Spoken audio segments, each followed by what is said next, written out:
Right, firstly I'd like to introduce ourselves. I'm Michael, this is Stephen, my brother. We're what's left of the initial three-man partnership of the Holland Stud with our father, who passed away some time ago. We have always been around budgies. When Noah took the first pair of budgies off the ark, we was the ones peering into the cave. That's how long we've been around budgies. From children, there was always budgies there. So, I know it's hard to believe, I've kept budgies myself as a BS member from the age of 12, so that's a long time. 53 years I've been BS member. I've just about learned which end the food goes in and which end the other thing comes out, because budgies change almost year by year. Certainly the budgies that we have today are nothing at all like the birds we had years ago. As far as the club's perspective, I'd like to thank you for the hospitality that we've received with the meal. Any excuse for the rest? And also, very fortunate because a new member just arrived, or a prospective member just arrived, so if there's anybody that would want to just pass a bit of information on him and try and make it welcome, it would be most appreciated. I think anybody that turns up at the new society does not want to sit there feeling like a dip of fish out of the water. The presentation today, we're going to do in two halves. Steve's going to do the first bit and I'll do the second bit. Steve's is always well presented, documented, mine's just a rattle. So we'll jump from subject to subject. If there is any questions along the way, please feel free to ask the questions, and we'll try and do our best to answer them. Okay, Steve? Okay. I've over the last few years, there's been a question that's repeatedly been asked on the internet. What's the best treatment for red mite? Now, 30, 40 years ago, it was rare to hear anybody talk about red mite. It was one of those things that got pushed away and nobody talked about. It was there. But since you've got these new platforms, everybody's asking the question, what's the best treatment for red mite? There's a well-known quote, know your enemy and you'll know its weaknesses. I'd always attribute it to somebody like Churchill or Nelson or somebody like that, one of the greats. But when you research it, it actually goes back to a Chinese general, God knows how many decades ago.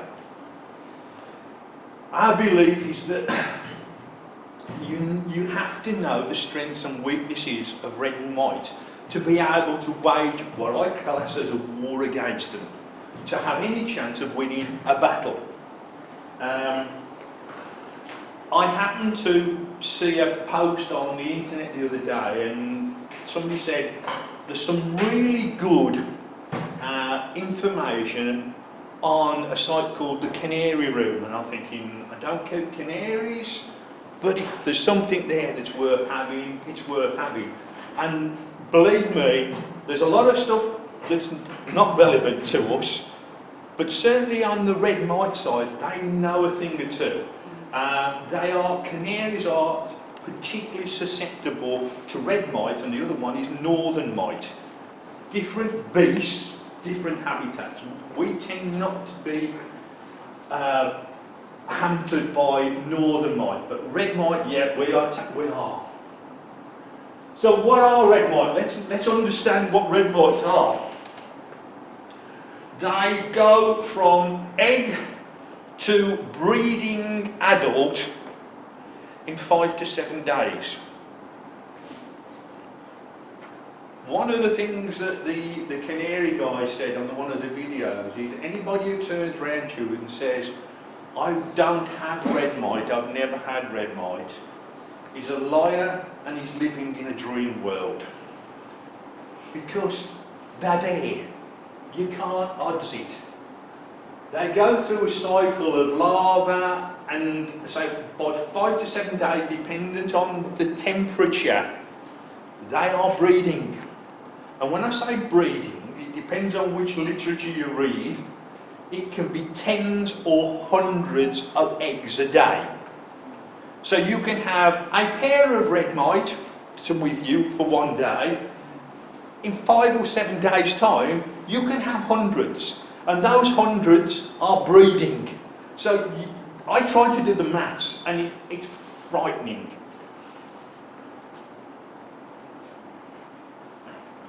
Say, 5 to 6 days, they are breeding. As soon as they are old enough to feed, and they feed on blood, they are able to reproduce. And they say, within 3 weeks, you are talking about tens of thousands of birds, and they are birds, red mite. They are out of control. You have lost the war, believe me.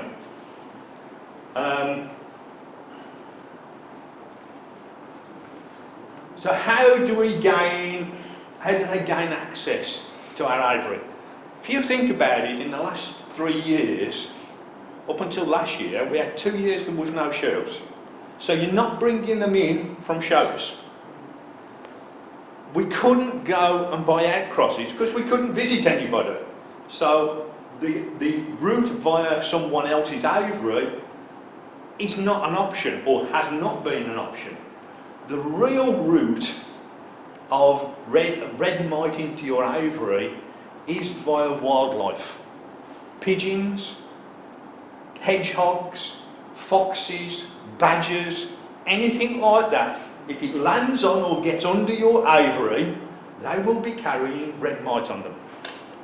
You cannot hermetically seal your aviary. It's not a sealed bubble where nothing can get in. If they are dropped off a pigeon or a bird on the roof of your aviary, they're going to get in. They will find a way in. They use heat, body heat of the birds to find where they are.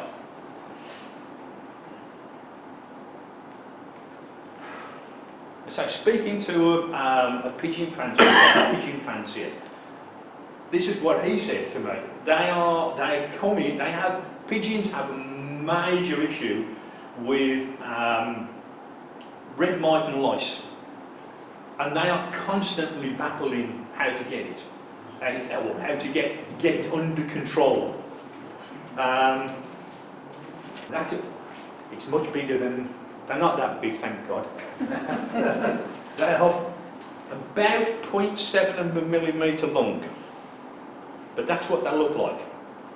But that's only when they fed. That's when they're fed. You'll only see them red when they have fed.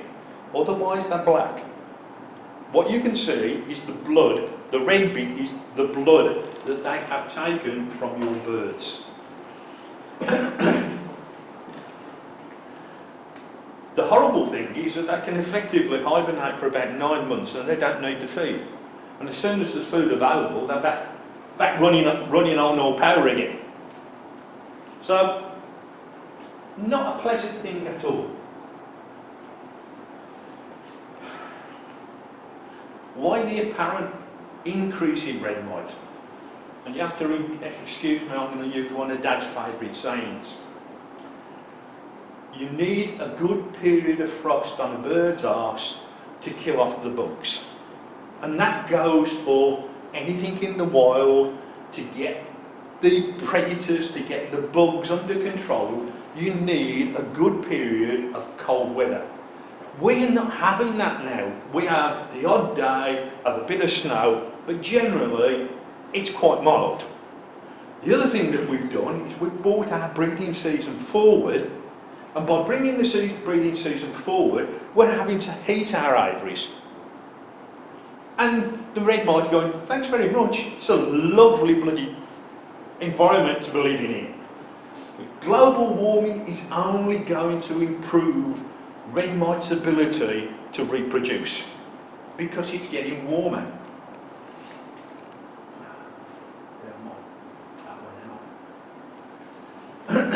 What effects will it have on your birds? In the short term, you've got 1 or 2 there, there'll be no effect whatsoever. Long term, you'll get sudden and unexpected deaths in your adults. Basically because they're drinking all of their blood and you start getting organ failure in the adult birds. Chicks, well, they're sitting ducks in all honesty. And you'll just see chicks going anemic for no obvious reason, followed by death. So, they're not a pleasant thing at all.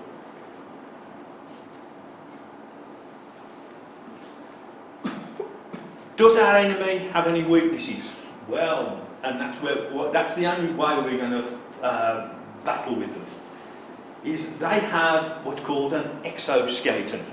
Their skeleton, unlike ours, is on the outside. And in terms of trying to control them, that is their weakness. That's our way in.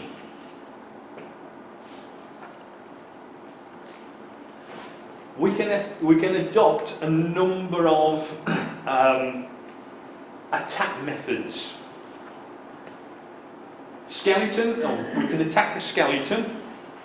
We can attack them through the blood that they are trying to consume. We can attack them in the environment. We can use chemicals. And I'll show you what I mean by heat later. Those of us who have been around a little bit will remember this. Duromitex. If you've never used Duromitex, it was the most horrendous smelling product that God ever created. It smelt like cat urine. Dad used to have Michael and myself spray the aviary with this stuff, just before the start of the breeding season.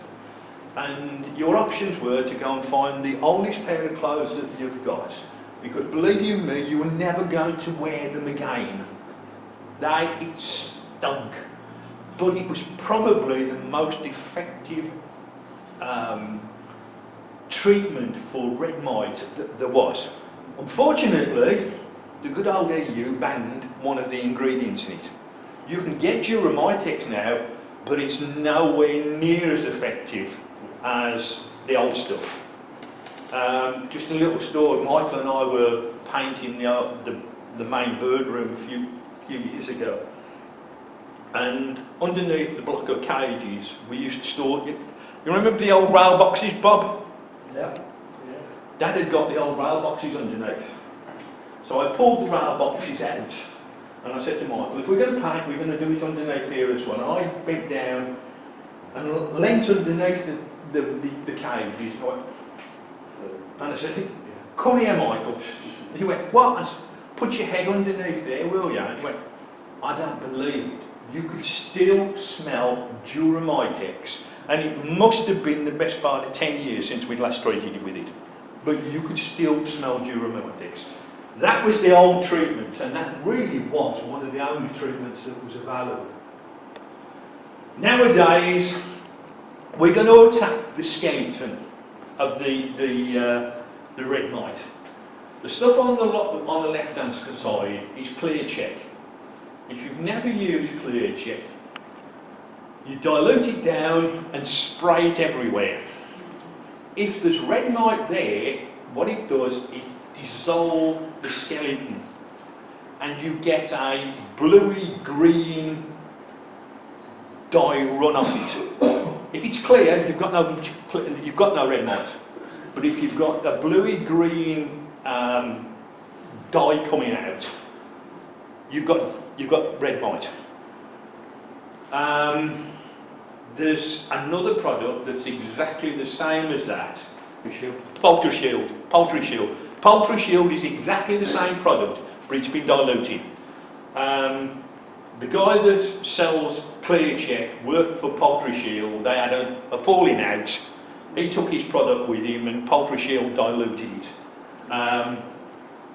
Diatonic Earth, you can get it in all sorts of formats. Basically, you scatter that around the place and it blocks up the exoskeleton. So eventually, they can't move. think about it, if you've got that sort of movement, you block it up, and we put it, a lot of our nest boxes have got removable concaves. Put a layer under the concave, put the concave back on top of it, you're protecting the nest box. So those are the first two that we're going to use. We're then into chemical options. And basically what you're doing is making the blood that they are trying to drink unpalatable to them. It doesn't kill them, it makes the blood unpalatable. Red spot, what's the one you're using now, Mike? Called? Ivy gold one. The Ivy gold one. Basically you have to treat the birds for a period of 7 days initially to get it into the blood, and then you give them it once a week for a day just to keep the levels up. That's one of the options in terms of a chemical attack on the red mite. This is another one, and again you give it to them for a period of time. I am told that stuff is effectively ivermectin in a soluble format that you can put into the birds. So again, that will work as a deterrent. Ivermectin. I am in charge of treating all of our birds at least once a year. The mistake that people, ivermectin, 1 drop on the back of the neck, and the mistake that people make, they think 1 dose of it works. It does, but it doesn't affect the eggs of the red mite. You have to repeat that treatment 10 days later for it to be fully effective. You can't just go, I'll do it once. Now if you think you'll see sure that when Michael does his bit, we're flying 300 to 400 birds. I do that in a day. It's hard work and I don't take many breaks, but they get done in a day, and then the following weekend I do it again.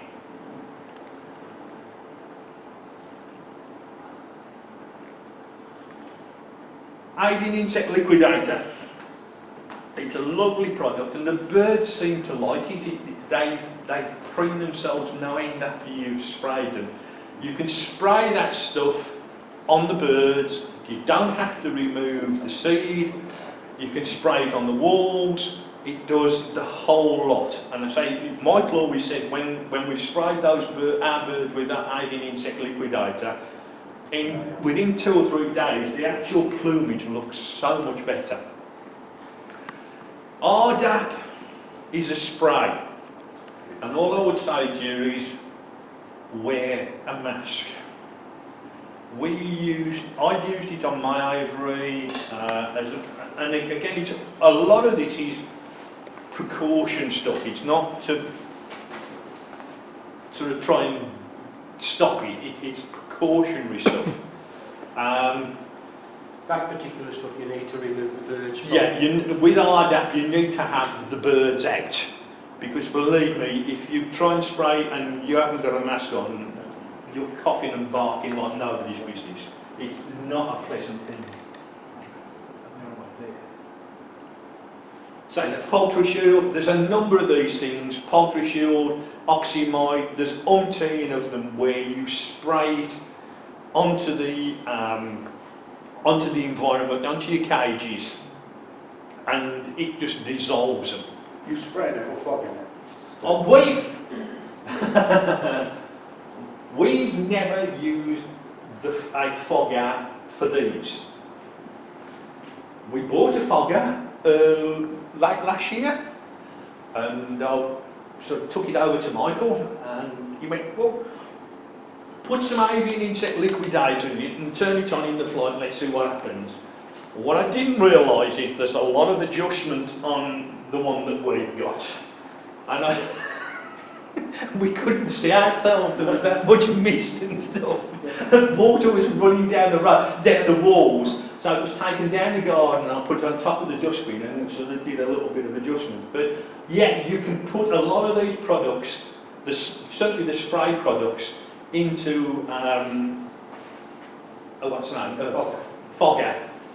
The only thing I'd say to you is if you're going to use 2 or 3 different products through a fogger, is make sure you wash and flush the fogger out to make sure that there's no residual stuff left of the previous stuff that you've used. Heat. I used to work for Cadbury's. I was a senior manager at Cadbury's. And every couple of years, your only defence in a court of law, if anything goes wrong, is that you took all due care to prevent, I think is the wording of the law. So we used to do things like sieving a chocolate, metal checks, and this, that and the other. If you're in a chocolate factory, the one thing that you will get, even if it's brand new, within a couple of years, is cocoa moth. And our founder at Cadbury's was really good. He built a factory and he put a load of trees and everything around, and we were the biggest processor of raw nuts in the country. So squirrel nutkin was really prevalent. And we used to, one of the things they used to do was fumigate. And it used to terrify me. I was running maintenance departments and it was always done on shutdowns, which was when my lads wanted to get in and rip the plant apart and do all the maintenance work. And they used to fog with a product called methyl bromide. One lungful of it killed you. It was evil. And I used to ban my lads from coming into the factory when that was going on. It was done during shutdowns. And I had a conversation with the lads that did it. And when the ban came in, I went, well, what are we going to be doing now in terms of fumigation? And he went, well, we've got to heat the place. And I went, well, what do you mean, heat the place? You know, we've got to get the rooms above 100 degrees. Thanks. One of my other plants was the cream egg plant. The cream egg plant had more computing power than putting man on the moon on it. Now, if you want to go and put this into 100 degrees, believe me, these things and 100 degrees don't get on. But what I did realise is heat, extreme heat, gives you a way in to Red Mite.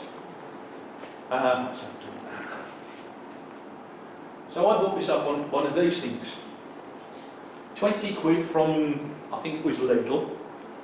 And I put the right attachments on, and all of the surfaces in the aviary, before we start breeding, get steam cleaned. All of the little crevices, I take the mat off and I just jet steam into them. I'm going to boil them. It can happen to the best of us. I've had a few conversations over the last few years, and they are, believe it or not, champions. Well-known champion turned around to me and said, I'm losing chicks, and I don't know why. And I went, have you checked for red mite? I treat for red mite at the beginning of the year. There's no red mite in my aviary. I said, would you like to go and have a look and see if you can find anything? I spoke to him 3 or 4 weeks later and he went, Steve, you were right, there was red mite. So you can't just treat once for red mite. Another champion told me that he had lost 6 of his young bird breeder show team. And again I said to him, have you checked for red mite? He went, no, I won't have red mite. A few weeks later, he had a few of his friends around, they'd taken all of the cages out, and he said, behind the cages were loads and loads of red mite. So, even the most experienced people that you're going to talk to will make the mistake of saying, I treated it once and I've won the war. No, you've treated it once and you probably won a battle, but the war is still there for you to fight. I say, we believe it's a war, not a battle. Treating it once will not help. You've got to continually treat for red mite to keep it under control, because as the canary man said, if you're going to tell me you've not got red mite or you've never had red mite, you are living in cloud cuckoo land. It's there and it gets in so easily and multiplies at such a rapid rate that you've got to keep on top of it. Well, up with all this sort of Yeah. stuff, being better and whatever, is that if he goes and picks up a bird from somebody, he'll actually put ivermectin on the bird before he actually leaves their premises. That's what well, certainly before any bird He's comes always into got a little our bottle in aviary, his- He's always got a little bottle in his pocket. before any bird comes into our aviary, it gets treated with ivermectin. Yeah. A couple of things that's not on here on this presentation. As daft as it sounds, one really cheap way of what you've got to try and do is keep the red mite off your birds, right? Because they don't live on your birds, they feed on your birds. They live in nooks and crannies. Alec Wowan told me this. Alec puts Vaseline on each end of his perches. Half-inch, cheap jar of Vaseline, half-inch either end of the perches. Which means that they get stuck, as they come to try and get at your birds on the perches, they get stuck in the Vaseline. Michael's took it a step further. All of our cages, or the majority of our cages, have got wooden frames. So where the nest boxes sit on the wooden frames, he's put Vaseline around there, so that they can't get into the nest boxes. You listen to the canary people, they don't use ivermectin. They use spot on. You know the dog and cat stuff? They use spot on. But when he turned round and said, put it onto the preen gland, I thought, no, I cannot do 300 birds finding a preen gland like that. If you've got a smaller stud of birds, otherwise ivermectin. The other one that when I turned round to Michael, I've said, because I am constantly looking for other things. When I turned around to Michael one Saturday morning and said, Mark, I found something else, he went, what have you found? And I said, I about fogging the aviary. And he went, you've got to be joking. We're not fogging the aviary. When you say fogging, you're talking about the smoke bomb. A smoke bomb. A smoke bomb. Pen to smoke. It's a natural oil-based product.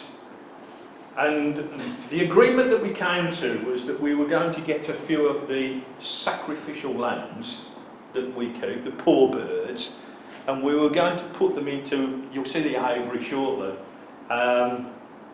into the aviary that we refurbished, and we were going to smoke this little aviary and see how it worked. When I searched the canary room, lo and behold, there was one of the canary people actually did it in his aviary. You get a crop bowl, the smoke bomb does a given volume of the aviary. So you work out how big your volume of your aviary is and take a percentage of the smoke bomb out, and you set fire to it. Fills the place with smoke, and I'm thinking, well, if canaries can stand it, if you think about it, canaries used to be used for finding gas down mines. If they'll suffer a smoke bomb, it might be worth doing. And if you think about smoke, it can get into all of those nooks and crannies that you can't get into. and it's, you know, it's just another option for trying to win a battle. I do think that, unfortunately, when people come into the hobby, they are unaware of this, and they are keen to get started, and they pay little or no attention in terms of the design of the aviary. There's a certain well-known German cage manufacturer that everybody raves about. I actually think they're probably some of the worst designed cages that there are, because there are far too many nooks and crannies in and gaps and grooves. It's not been designed in terms of keeping red mite under control. They're easy to put together, they're ever so easy to clean, but in terms of pest control, no.